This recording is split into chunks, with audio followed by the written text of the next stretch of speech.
Hi, Assumption. This is Mrs. Studerman, and I am the campus minister. And I am talking with you today because of the time of year. Okay, it's fall. The weather is crisp and outside. It's an exciting time of year with lots of fun things going on. But the other thing that's going on is we have a very big national election coming up shortly. And we have been in this preparation for this election for quite a long time. And I'm here because I wanted to give you maybe a few things to think about your role as a citizen, as a person in the United States, and how your faith may connect with how you are a person in public life, okay, and how you engage with that. So we're going to talk about faithful citizenship. The Catholic Church in the United States has put out some helpful guidelines about being a faithful citizen, and I wanted to share some of that with you. So sometimes mixing religion and politics, that seems kind of crazy, but it works when we do it well and we honor ourselves. So here's maybe a way to think about it that might work. All right, this is you, okay? This is you, a fully functioning, wonderful phone. Now, this is not a great analogy, but go with me, it works to a degree, okay? This is you, and you're able to do lots of things. In your core, you have your faith. You have your belief in the universe and how it works, your belief in God. And that's kind of hardwired in you, okay? That's the hardware part of yourself, okay? That's part and parcel of who you are. Now, as you live your life, as you grow, as you learn new things, okay, you will, we develop our conscience. Now, that's kind of an old-fashioned word, but what the word really means is that thing within us, the voice of God, you could call it, that thing within us that knows the right thing to do, okay? So conscience is something, it's kind of like your operating system, all right? It's not exactly hardwired because it changes over time. It evolves. Like my phone just updated its operating system today. So we have to keep it up to date. We have to work on it, really, to make sure it's functional and it allows us to do everything we want to do.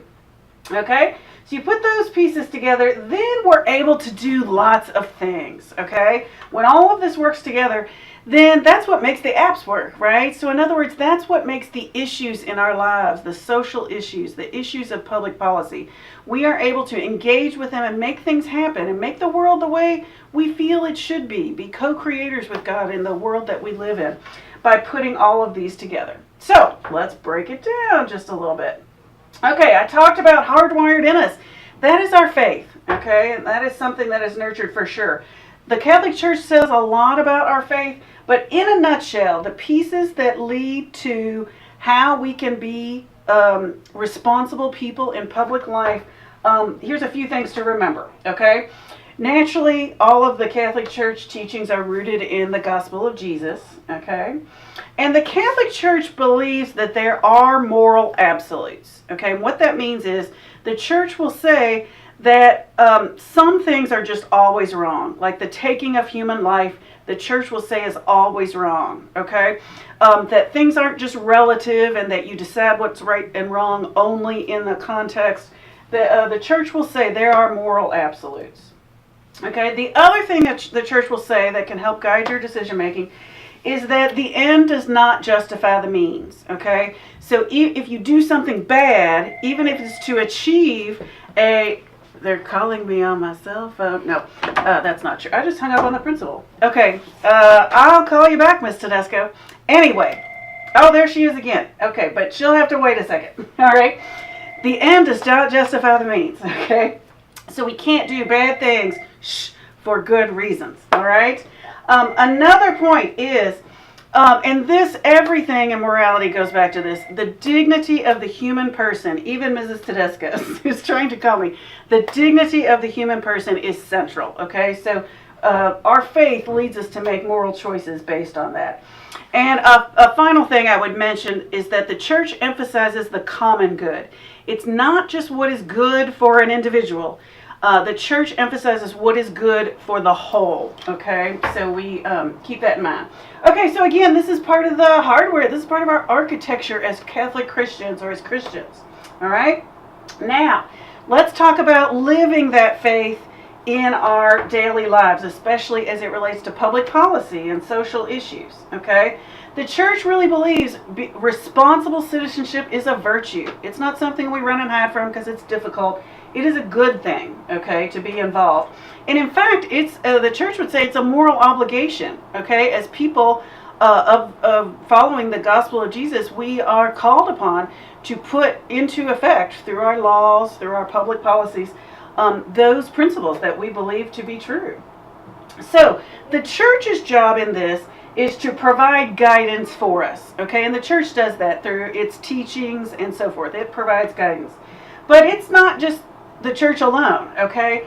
Our job is to take that guidance, but also to use our reason, to use our God-given intellect and our rational skills to develop what the church would call a well-formed conscience, okay? To think for ourselves, but also couched in the teachings of the church and in the gospel, to make really good decisions. And that's our operating system there. And we have to continue, the churches, we have to keep working on developing this, just like our operating system has to amp up, each time so that it can run all the apps we want it to. Well, we have to keep forming our conscience to be more and more mature as moral individuals.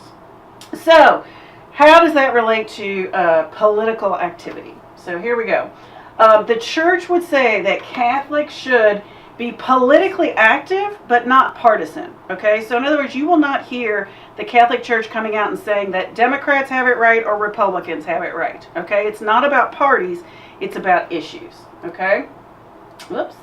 And the church would also say it's not just about any single issue. Maybe there's an issue that's really important to you. Maybe that's immigration, or maybe there's an issue, any issue. Maybe it's abortion or the death penalty or poverty, how we deal with poverty. It's not about one issue. And they say don't vote just for one issue. Vote for the whole, all the issues, okay? Because the people we elect to office and the policies they approve, that hits a whole lot more than one issue, okay? And like I mentioned, we make decisions on those issues, and the people most likely to advance those issues in a responsible way, not just personalities, whose personality we like or whatever, okay? And this is key, and this is hard for Catholics, okay? We need to recognize that no one party platform and no individual candidate is going to align perfectly to any political party, okay? The Republicans, generally conservative Republicans, are often pro-life, okay? And that is, the church supports that, okay? But the church also is against the death penalty, which Democrats align with. So in other words, there's no way you're going to pick a candidate or a party that's going to hit what the church says is covers everything, aligns with everything. So that's where your conscience comes in. That's why you form this conscience. You do some thinking and some praying and some study to make good choices on your own. So if I could give you a little parting advice, here's what I would say. Figure out what you are for, what you believe in, and then act on it. Okay? Maybe you are able to vote for the first time this year. If you are, do it. There are people on this globe who will never, ever have a chance to have a say in their government. You have a gift. And think about all the people who came before you had to work hard. A lot of blood was shed in order for people to have a voice. Use that voice. What if you can't vote this year or next year or the next year? That's okay. Pretend you can. Pretend you can vote. Figure out who and what you would vote for. And know that in your heart, okay? And watch it play out, okay? So if you can't actually go in and do the ballot, pretend you can. Okay, so vote if you are able, pretend if you aren't. My other piece of advice is don't make it just about one race. Now, the presidential race is a big one, okay? But we, as citizens of the United States, we are able to vote for lots of things, okay, and lots of candidates. So don't forget about what we call the down ballot races, okay? our choice of presidential candidate will be at the top of the ballot, but there are other things to vote for, and there are judges and municipal leaders and state leaders, and sometimes there are proposals on there that we need to vote for. So don't forget about those too. It's not just about who's at the top of the ballot. Next piece is think critically about what you see and hear, okay? No matter who it is, if your best friend tells you how to believe, about something, you can still love her, but think critically about what she's saying. She may not have all the facts, okay? You will hear lots of people on TV doing fact checks. Do your own fact checks. Study, use your head. God gave you this brain, so use it. And my last piece of advice, this is a big one, okay? This is a big one. Even though I just hung up on the principal, I will apologize to her, okay? You want to be nice, okay? Be nice even when other people aren't. We do have a situation in our country where sometimes our political discourse is anything but nice, okay? It can divulge into name calling and ugliness. But whether it's the candidates or whether it's us talking about the issues, be nice, okay? Jesus would want you to be nice, all right? What does that mean? Avoid generalizations. You don't want to say, oh, Republicans who are voting for this person are crazy, or Democrats who want this person to be president are unrealistic, or whatever. Avoid those generalizations. We're all individuals, okay? Again, think issues over individuals, okay? Don't get lost in personality. Think which candidate is most likely to advance the issues that I really feel need precedence, okay? I would say live and let live, okay? You've got your beliefs, great, wonderful. And when people ask you why you believe what you believe, tell them, okay?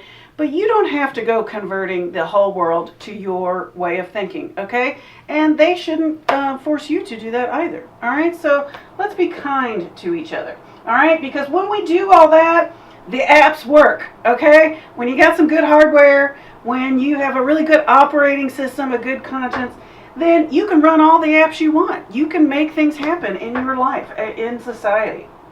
So, fantastic. Faithful citizenship. Try and say that 3 times really fast. Faithful citizenship, it is our call, okay, regardless of our age and whether or not we're allowed to vote. And in the U.S. Catholic Conference of Bishops, I'm going to send you this link, they write a whole lot about this. But your friend Mrs. Studerman has made some things easy for you to think through it. What I have done, so that you don't have to read it all, now go ahead and read it if you want, is I've made you a little chart, okay? And I have put, based on everything the U.S. bishops have said, I have given you a chart that has what the church is for and what the church is against on all of these social issues, okay? So you can read that and remember to use your head, okay? Remember, our goal is to take what the church teaches, but use our own conscience, okay? Think through it and know what you're about, okay? Know what you believe in and let that guide your actions as a responsible person, as a member of society, okay? So I gave you a little cheat sheet to help you out. Great. Thank you so much for spending time with me. Please do answer the call to be faithful citizens, regardless of your age or eligibility to vote. Know your mind and heart, okay?